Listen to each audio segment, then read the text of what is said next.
Don Rickles, the irrepressible master of the comic insult, whose humor was a fast-paced, high-volume litany of mockery in which members of his audience were the usually willing victims of his verbal assaults, died April 6 at his home Los Angeles.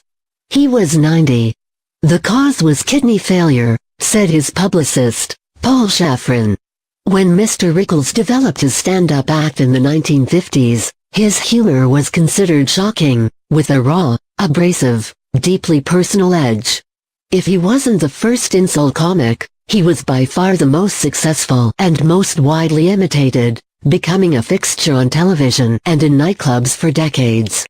Trained as a dramatic actor, Mr. Rickles appeared in films and television series and was the voice of Mr. Potato Head in the popular Toy Story series of animated features that debuted in 1995. But for more than 50 years, he practiced a distinctive brand of improvisational, sarcastic humor that made him one of the most original and influential comedians of his time. His brash, snappish style became a major influence on many younger performers, including comedians Louis C.K., Louis Black and Zach Galifianakis, radio shock jock Howard Stern, and even the writers of the mouthy cartoon character Howard the Duck. For years, until he got married at 38, Mr. Rickles lived with his mother. She then moved into the adjoining apartment.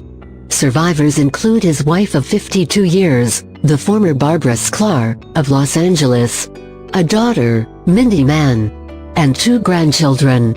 A son, Larry Rickles, a TV comedy writer and producer, died in 2011. There's a part of all comedians that remains a child, while other people get civility pounded into them, Newhart told the Post in 2007.